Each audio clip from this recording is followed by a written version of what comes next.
Hello दोस्तों, एक बार फिर से आप सभी का स्वागत है उत्तराखंड 360 में। और आज हम यहाँ पे बात करने वाले हैं कर्नाटक के तीसरे युद्ध के बारे में। तो द्वितीय युद्ध तक हमने देख लिया था कि हैदराबाद का निज़ाम किसको बनाया गया था।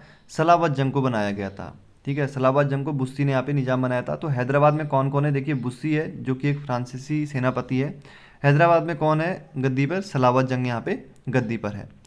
अब यहाँ पे देखेंगे पहले तो हम जो तीसरा कर्नाटक युद्ध है इसका कारण क्या है। देखिए 1756 ईस्वी में यूरोप में सप्तवर्षीय युद्ध की शुरुआत हुई, यानी कि 7 सालों तक युद्ध चला। तो 1756 से 1763 तक वहाँ पे युद्ध चलेगा, जिस कारण क्या होगा कि भारत में भी फ्रांसीसी कंपनियाँ और जो ईस्ट इंडिया कंपनी है आमने सामने हो जाएगी। तो यहाँ पे इंग्लैंड और फ्रांस क्या हो जाएंगे, फिर भारत में भी आमने सामने हो जाएंगे। तो दूसरी बार ऐसा हो रहा है जब परिस्थितियां बाहर निर्मित हो रही है, भारत से बाहर निर्मित हो रही है। क्योंकि देखेंगे हम पहले जो कर्नाटक युद्ध हुआ था उसमें परिस्थितियां क्या थी, ऑस्ट्रिया के उत्तराधिकार को लेकर युद्ध लड़ा गया।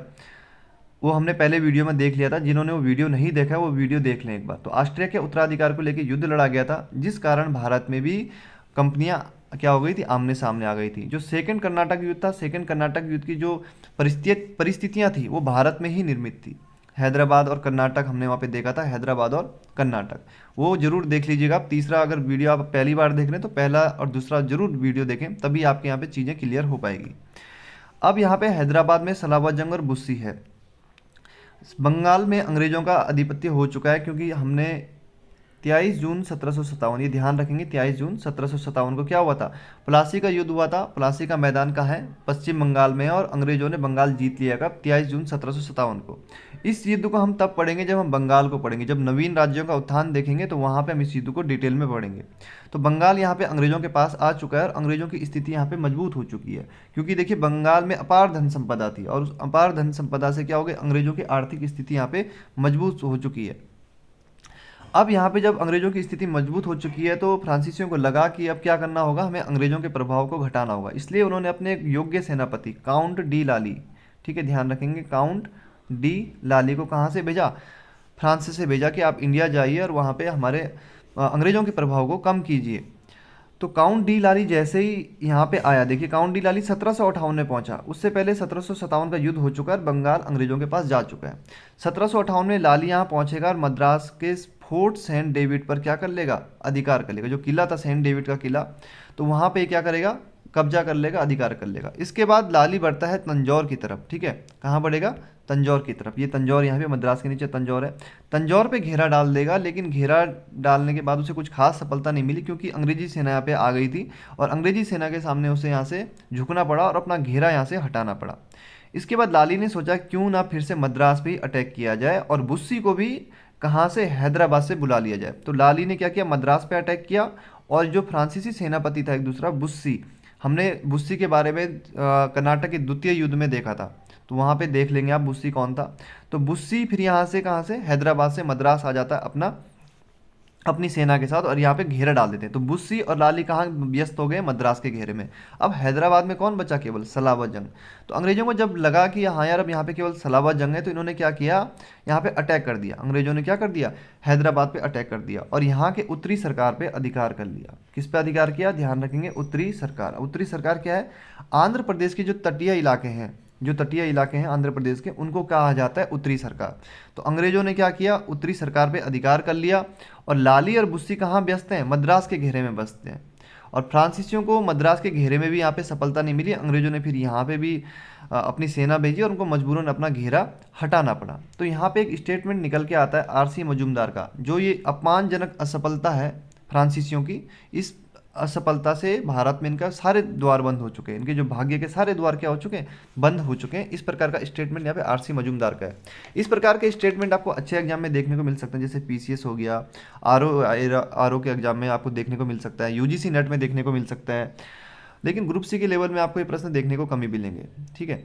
तो आरओ के लिए आप देख सकते हैं, पीसीएस के लिए। इसके बाद क्या होता है, देखिए जब यहाँ से सफलता मिल गई मद्रास से, इसके बाद यहाँ पे एक महत्वपूर्ण युद्ध लड़ा जाएगा 1760 में, 22 जनवरी 1760 को, बांडीवास का युद्ध। ये तो आपने पढ़ा भी होगा और बहुत महत्वपूर्ण भी है और आसान भी, क्योंकि अगर ये आपको याद नहीं है तो फिर मैं कुछ कहना नहीं चाहूँगा, क्योंकि ये तो बहुत ही सरल प्रश्न हो जाएगा।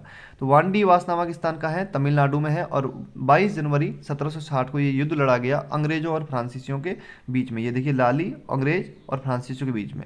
लाली ने यहाँ पे फ्रांस का नेतृत्व किया, जबकि अंग्रेजों का नेतृत्व किया आयरकूट ने। तो ए से अंग्रेज ऐसे याद रख सकते हैं, ए से तो नहीं होता, लेकिन ए से अंग्रेज, अगर हम ऐसे लिखें अंग्रेज, और ए से हो गया आपका आयरकूट। तो आयरकूट ने क्या किया, यहाँ पे नेतृत्व किया था इस वांडीवास के युद्ध में।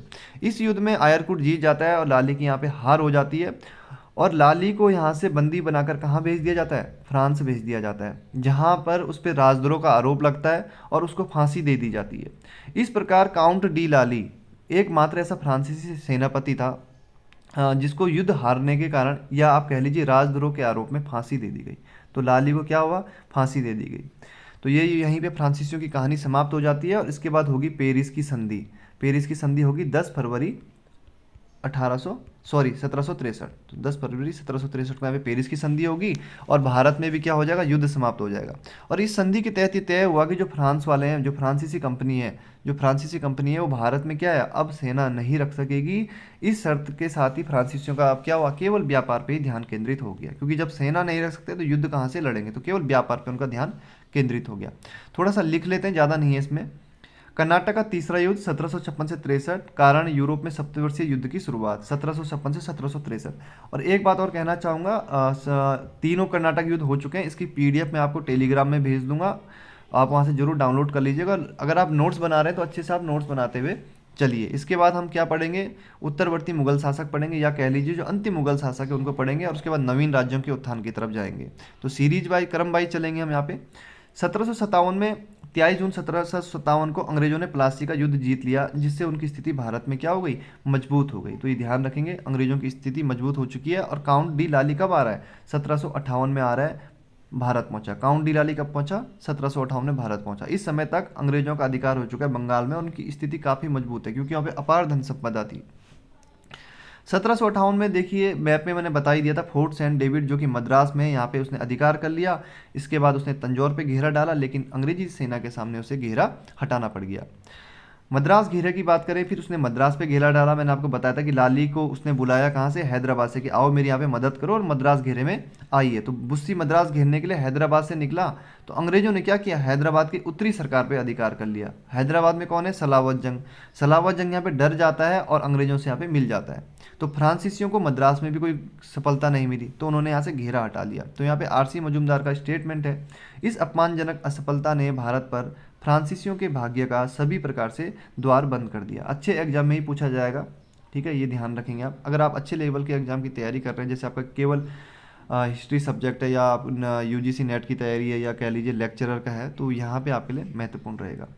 वांडीवास के युद्ध की बात करें तो 22 जनवरी 1760 को हुआ। वंदावासी नाम है इसका। तो वांडीवास का युद्ध 22 जनवरी 1760 अंग्रेजों और फ्रांसीसियों के बीच में हुआ था, और यहाँ पे आयरकूट ने यहाँ पे नेतृत्व किया था कंपनी का, और फ्रांसीसी कंपनी का नेतृत्व कर रहा है काउंट डी लाली। तो यहाँ पे बुस्सी को भी बंदी बना लिया जाएगा, काउंट डी लाली को भी बंदी बना लिया जाएगा, और जैसे यहाँ पे ये बंदी बन जाएंगे, ये युद्ध यहाँ पे लगभग समाप्त हो चुका है। तो मालेसन का स्टेटमेंट है, इस युद्ध ने उस भवन को जिसे मार्टिन ड्यूमा तथा डुप्ले ने बनाया था धूल दूसरित कर दिया।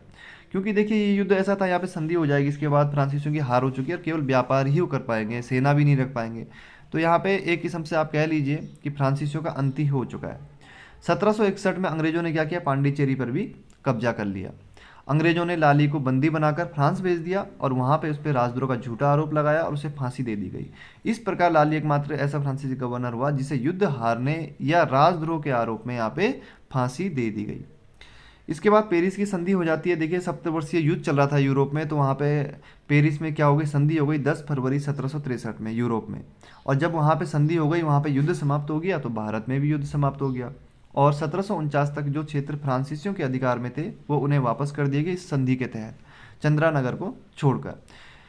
इसके अतिरिक्त क्या हुआ, इस संधि के तहत यह भी तय हुआ कि फ्रांसीसी भारत में अब सेना नहीं रख सकेंगे। इस शर्त के बाद फ्रांसीसी ने व्यापार पर अपना ध्यान लगाया। जब सेना नहीं रख सकेंगे तो युद्ध भी नहीं लड़ सकते, तो बीच में क्या करेंगे, अब कहीं पे खुरापात भी नहीं करेंगे। जैसे मान लीजिए राजा महाराजाओं की जो लड़ाइयाँ हो रही है, तो बीच में वहाँ पे जाएंगे नहीं, क्योंकि जब सेना ही का यूज़ नहीं कर सकते तो क्या करेंगे। तो उन्होंने अपना पूरा ध्यान इसके बाद क्या किया, व्यापार पे ही केंद्रित किया। अब देखेंगे यहाँ पे फ्रांसीसी हार गए। यहाँ पे फ्रांसीसी के हार के कारण क्या क्या हो सकते हैं। यहाँ पे देखिए पहला कारण तो है यहाँ पे देखिए अंग्रेजों की बंगाल विजय। देखिए अंग्रेजों की बंगाल विजय, जब अंग्रेजों ने बंगाल जीता तो वहाँ से उनकी प्रतिष्ठा मान सम्मान तो बढ़ा ही बढ़ा, साथ में वहाँ से उनको क्या मिली, अपार धन संपदा में मिली। तो फ्रांसीसियों के पास ऐसा कोई प्रदेश नहीं था, बंगाल जैसा धनी प्रदेश नहीं था जिससे उनकी आर्थिक स्थिति मजबूत हो सके। लेकिन अंग्रेज़ों के पास बंगाल था, और जब पैसा है तो सब कुछ हो जाता है। फिर उन्होंने नौसेना में पैसा खर्च किया, इधर किया उधर किया, तो अपनी शक्ति को उन्होंने चारों तरफ से क्या किया, मजबूत कर लिया। तो बंगाल विजय एक महत्वपूर्ण कारण है जिससे क्या हुआ, फ्रांसीसियों की असफलता का या अंग्रेजों की सफलता का कह लीजिए आप।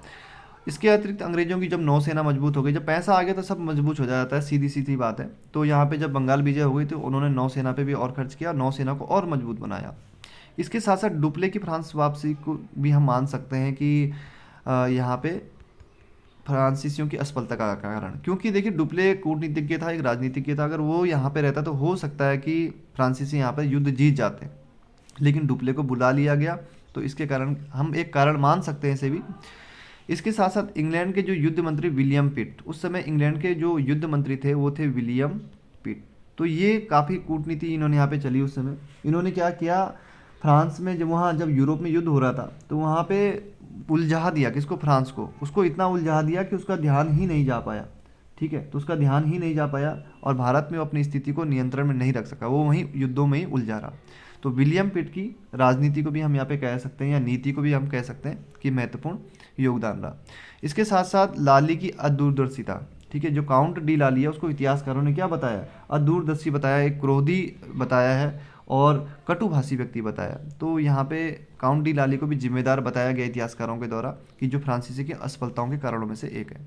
ठीक है दोस्तों, मिलते हैं अगले वीडियो में। और जो भी अगर इसी क्रम में हम चलते रहेंगे तो अभी हमारा जो दूसरा टॉपिक आएगा, इसके बाद उत्तरवर्ती शासक आएंगे, मुगल शासक आएंगे, यानी कि अंत के जो शासक, जब औरंगजेब की मृत्यु हो जाएगी उसके बाद जो उसके पुत्र आएंगे वहाँ पे हम पढ़ेंगे। उसके बाद हम देखेंगे जो नवीन राज्यों का उत्थान है, जैसे बंगाल हो गया, अवध हो गया, इनको हम देखेंगे। यदि आपको लगता है कोई टॉपिक ज़रूरी है, उसको करवाना ज़रूरी है, तो आप कमेंट बॉक्स में बता सकते हैं हिस्ट्री से रिलेटेड, क्योंकि अभी मैं सोच रहा हूँ कि लगातार ही अगर इस तरीके से चलता रहे तो सही रहेगा। चलिए मिलते हैं, धन्यवाद।